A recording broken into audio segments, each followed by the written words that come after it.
नमस्कार। GS with GD में आज हम चर्चा करेंगे 15वीं और 16वीं शताब्दी के भक्ति आंदोलनों की। और इस चर्चा में हम ये कोशिश करेंगे कि 15वीं और 16वीं शताब्दी के दौरान जितने भी भक्ति आंदोलन हुए उन सभी आंदोलनों से आपको परिचित कराया जा सके। तो सबसे पहले हम बात करते हैं सूफी आंदोलन की। दरअसल सूफी शब्द की उत्पत्ति अरबी भाषा के शब्द शफा यानी विशुद्ध से हुई थी। ये माना जाता है कि अरबी भाषा का शब्द शफा, जिसका अर्थ विशुद्ध होता है, उससे सूफी की उत्पत्ति हुई है। और कुछ लोग इसका संबंध मानते हैं कि सूफ यानी ऊन से इसकी उत्पत्ति होती है, क्योंकि पहले सूफी लोग ऊनी वस्त्र पहनते थे। अच्छा, कुछ लोगों का ऐसा मानना है कि मोहम्मद साहब को सूफ नामक गुफा में उन्होंने तपस्या की थी, इसलिए इस आंदोलन को सूफी आंदोलन कहा जाता है। जबकि कुछ का ऐसा मानना है कि जो वर्ग मक्का में स्थित सुफ़ा चबूतरे पर बैठते हैं उन्हें सूफी कहा गया है। तो सूफी को लेकर के अलग अलग लोगों के अलग अलग मत हैं। सूफी रहस्यवाद का जो जन्म है वह 10वीं शताब्दी के करीब में हुआ था। और प्रारंभिक सूफियों में पहली महिला रहस्यवादी जो थी वो माना जाता है राबिया को, जो कि 8वीं सदी में ये महिला रहस्यवादी सूफी संत हुई थी महिला। और इनके साथ साथ इसी 8वीं शताब्दी में मंजूर बिल हल्लाज, माफ कीजिएगा, मंजूर बिल हल्लाज, ये 10वीं शताब्दी के आसपास इन्होंने ईश्वर और व्यक्ति के प्रेम संबंधों पर जोर दिया था।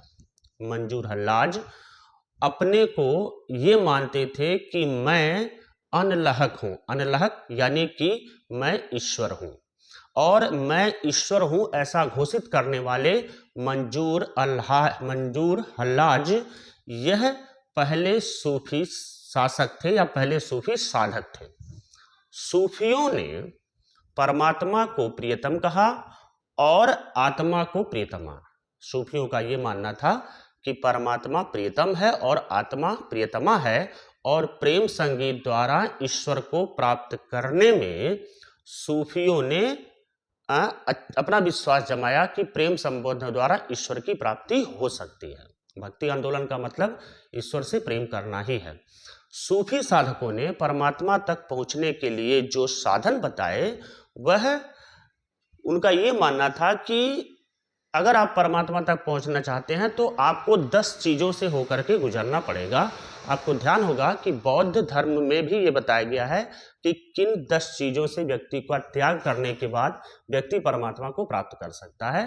तो सूफी आंदोलनों में ये माना गया कि कौन से ऐसे 10 काम आपको करने चाहिए जिससे आप ईश्वर को प्राप्त कर सकें। उसमें पहला है तौबा यानी कि पश्चाताप। प्रत्येक व्यक्ति को तौबा करना चाहिए, पश्चाताप करना चाहिए।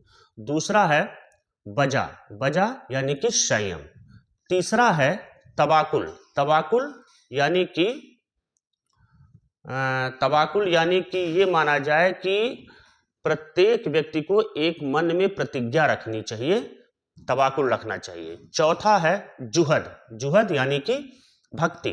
पांचवा है फक्र यानी कि निर्धनता, गरीबी।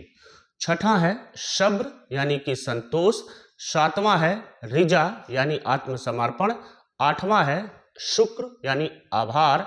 नौवां है खौफ यानी डर। और 10वां है रजा यानी उम्मीद।